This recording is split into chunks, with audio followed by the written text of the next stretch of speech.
Hey, welcome back to the Intuitive Mindset with Jeannie Lynch. One of the things that is very important to me in this channel is that I'm teaching everything to do with spirituality, past, present, and certainly for the future. So today is no different. We're going to go back in time. I went and did a little research because I'm always interested in learning too. I'm going to uncover the 10 top spiritual teachers of all time. Now, that doesn't mean there's only 10. God knows, we know specifically that there are so many more than that. But these all have something in common. They've stood the test of time. They're still relevant in today's world, and their work is still being practiced today. So this is going to be great for somebody who maybe not know older modalities, but also is looking for a new practice or wants to expand on the one they already have. Are you ready to do it? Stay listening, stay watching. Those 10 plus a bonus or two are coming up next. Hey, thanks for staying clicked in. I'm excited to start with our first three spiritual teachers today, the ancient teachers of Confucius, the Buddha, and Lao Tzu. And what's interesting about these three at the time, and it really sets up this video perfectly for you today, it was said that the three of them were in a room once, and if they each taste the same substance, which in this case was vinegar, that each one of the teachers would have tasted it differently. For instance, Buddha would have thought that the vinegar tasted bitter, and Confucius would have thought it tasted sour, and Lao Tzu would have tasted it sweet. And what exactly does that mean? Buddha saw his teachings as, trying to get away from the sensation of suffering. Confucius thought everybody was kind of messed up in the head a little bit and was troubled with the mind and wanted people to be free of their mind. And Lao Tzu, he saw things a little bit differently. He wanted everyone to flow in a flow state and be in harmony and find balance and see that every terrible moment could actually come about or come around and turn into a beautiful situation, right? All depend on the way he saw it. So I start here with these three teachers, and I'm going to go into more detail, but to set this whole video up and say that it has a lot to do with why people have come to teach, right? They see their own life through the lens of themselves, and they learned in their way, in the way in which they saw that. And a lot of these teachers wanted to bring it to you so that you could decide. So here's what's cool. There are many different ways to heal, right? You need to find the one that works for you. And if none of these work, it's okay. You're still on your journey. Maybe there's a piece of one and a fragment of another. That's what this video will bring you today. We are going to broaden your spiritual practice. Let's dive in. The teachers I've chosen today are not religious founders or, the traditional prophets. These are the real conscious expanders. These are the ones I felt really dance the dance with the divine. And they also tap into that higher self that I love to focus on my channel. I feel these are the teachers who have lit the trail for the rest of us to find our way home. Starting with Chinese philosophy, Taoism. Lao Tzu is a mystical sage and also known as the record keeper. He's credited to writing the Tao Te Ching, a poetic masterpiece and the cornerstone of Taoism and Taoist philosophy.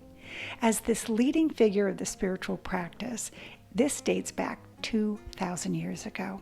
Lao Tzu didn't preach sermons or build temples. He whispered eternal truths into verses.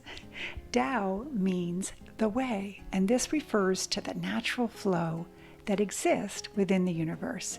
His teachings invite us all into the energy of stillness, into openness and non-resistance, with a side order of letting go of our ego.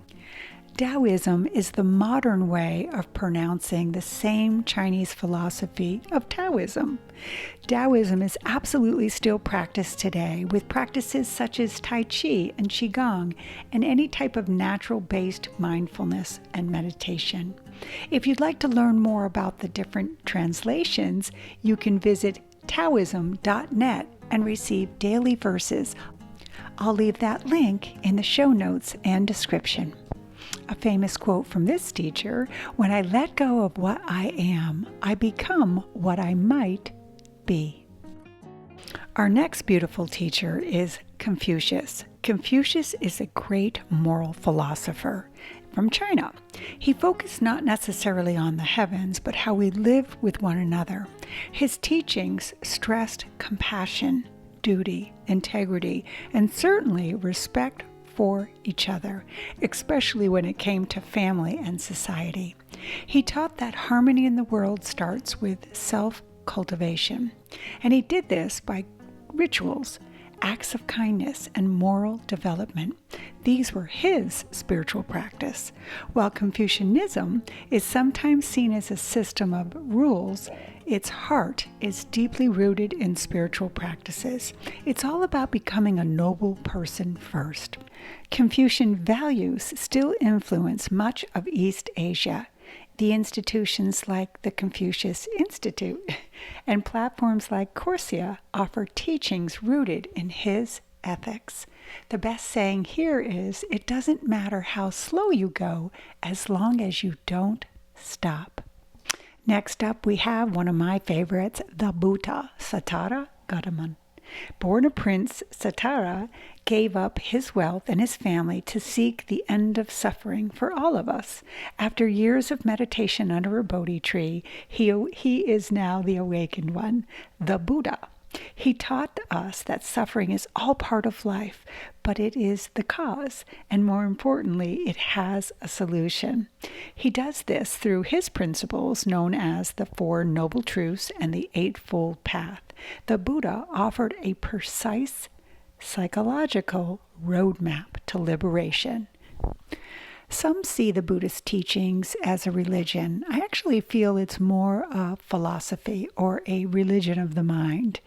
I have featured over 100 different videos of the Buddhist teachings on my channel, and I will leave that playlist in my cards for you to go over. And know that today I'm introducing you to these different teachers so that you can open the door and explore more. Today is just an overview and an invitation to these teachers. So let's keep moving on. The favorite saying from Buddha is, "Peace comes from within. Do not seek it without." Next up, we have the silent and the most radiant, Ramana Maharshi. He taught non-duality and self-inquiry. His practice was simple. Ask, who am I? Until the ego dissolves, and what will remain will be pure awareness. He didn't advocate for religion or rituals or even dogma, only direct experience with the self. If you'd like to learn more about his teachings, the book Who Am I is a great start. Also, read Be As You Are by David Godman. He is a scholar in the Maharshi's work. You will absolutely love my next teacher, Peace Pilgrim. This amazing woman walked over 25,000 miles. Her actual name is Mildred Norman. She was born July 18th, 1908. And in 1930, after a failed marriage and a spiritual awakening, she began her own inner journey. Well, in 1938, she went into a deep depression, and one night, unable to sleep, she woke up and she decided to take a walk, hoping it would help calm her nerves. Well, she walked the entire night, and in that experience, she had a mystical experience where she heard that her life was meant to be a life of service. So, for the next 15 years, she prepared for her own pilgrimage. She did this by volunteering, by simplifying her life, and working on truly her own inner peace. Well, in January 1st, she had it all figured out.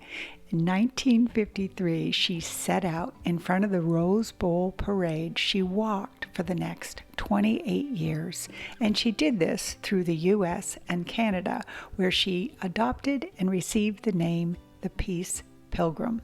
She did this with absolutely no money.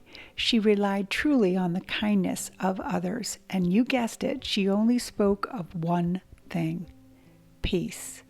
Well, in 1981, she was on her way to a public speaking event. She got into a car accident, and her journey was complete. The favorite saying that I have from her is, "Pure love is the willingness to give without a thought of receiving anything in return." And if you'd like to learn more about her work, you can visit peacepilgrim.org to read her work for free or find a peace walk in her honor. Next up, we have the most widely read poet, Rumi. Rumi was also known as the whirling mystic poet of Sufism. He speaks directly to the soul in his verses, and he celebrates love and longing and surrender, and is also known for his esoteric union with the divine. His poetry isn't just beautiful, it is absolutely considered to be a spiritual practice, inviting us to become drunk with the divine and dissolve any idea of our false self. Rumi's legacy continues today with the Sufi dance, with poetry, readings, and spiritual gatherings worldwide. You can actually check out his programs with the Malavi order. Rumi was one of the most famous Sufi poets in the world, and he was also a devoted Muslim. Rumi didn't teach religion, he taught remembrance, that love is the path, the teacher, and the reward. One of the best quotes I found was, "You have to keep breaking your heart until it opens." Rumi. Next up, I'm sure you will recognize this beautiful teacher, Don Ruiz, a Toltec master and author of the book, The Four Agreements. He gave us this spiritual rule book for navigating chaos without losing our light. Don was born in Mexico in 1952 and still travels the world today teaching the work and the principles of the Four Agreements. Don's work truly is all about helping you understand those self-limiting beliefs that you have about yourself that are truly holding you back, and also teaches you ways to reclaim your own personal power. His work is simple and practical and absolutely life-changing. You can follow his courses online at miguelruiz.com. And here's the best quote I can give you from his work. You don't need to change the world. You need to change yourself. Next up, we have another classic teacher, still alive today at 82. Byron Katie turned suffering into awakening with a method called The Work, where we question stressful thoughts and return to the place of peace in the present moment. Her teachings is psychological and also spiritual. The mind is the cause of our suffering after all, and the truth can set us free. If you would like to explore her tools, you can visit thework.com and look at her book, Loving What Is. And the best quote I can give you from her is, "It's not the problem that causes our suffering, it's the overthinking about the problem." Sound familiar? Her four-question process in The Work helps people peel back the ego's stories and land in peace. My last two will be more of a modern twist. Thich Nhat, in 1926, he was born and passed away in 2022. He was a Vietnamese Buddhist monk, teacher, peace activist, poet, and one of the most influential spiritual leaders, certainly of my time. He was ordained as a Zen Buddhist monk in the Vietnam era and at the age of 16. During the Vietnam War, he was an advocate for peace and nonviolence, which unfortunately led to his exile for nearly 40 years. He's best known for introducing mindfulness into everyday life in a simple and practical way. He taught mindfulness that it is simply being fully present and in every present moment. In his books, like The Miracle of Mindfulness, Peace is Every Step, No Death, No Fear, they have been read worldwide. And in 1967, Martin Luther King Jr. nominated him for the Nobel Peace Prize, calling him the Apostle of Peace and Nonviolence. He was a gentle revolutionary and also all about the heart. This gentleman and this beautiful spiritual leader has written over 130 books, and I have many of them on my shelf. And everybody's favorite modern teacher, Eckhart Tolle, a German-born spiritual teacher and writer, best known for his books, The Power of Now and New Earth. His teachings aren't just tied to any one single religion, but they pull from Buddhism, Christianity, and mystic traditions. And they focus heavily on one core idea. Tolle emphasizes the importance of living in the present moment and becoming aware of the ego and that voice inside your head that constantly replays the past and worries all about the future. Have you noticed anything that this teacher has in common with the teachers we've already referred to in this video? They all seem to have that same thread in common. So let's keep going. He teaches that most human suffering comes from not the events themselves, but on how our mind clings to them. He notices that by observing our thoughts instead of identifying with them, we can truly stop that cycle and get out of that experience and find peace. Here are some great books for your library: The Power of Now and New Earth, Practicing the Power of Now, Stillness Speaks, Guardians of Being, Milton's Secret, this one's for children, and The Oneness with All Life. I follow Eckhart on YouTube, and let me let you know, this man is as funny as they get for spiritual teachers. He's got a great sense of humor. And to sum up his teachings, you basically will learn this: that your mind is a noisy roommate. Don't confuse it with you. That the past is gone, the future isn't here, so life is only now. And if you want peace, you got to practice it. Practice awareness, presence, and acceptance of the current moment that you are in. Next up, we have a bonus round here with Edgar Cayce, born in 1877 and died in 1945 in the USA. He's called the Sleeping Prophet. And why? Because Cayce gave over 14,000 readings while in a trance, or should we say sleeping, offering his insights into past lives, the soul's purpose, and even healings and spiritual evolution for his clients. He spoke a lot of Christ consciousness, Atlantis, and vibrational medicine. He was also decades ahead of his time. His organization, ARE, Association for Research and Enlightenment, offers a deep archive into his work, and you can visit that website at edgarcayce.org. And the best quote I can give you from his work: dreams are today's answers to tomorrow's questions. I know for a fact that so many energy healers and readers rely on Edgar Cayce's work today.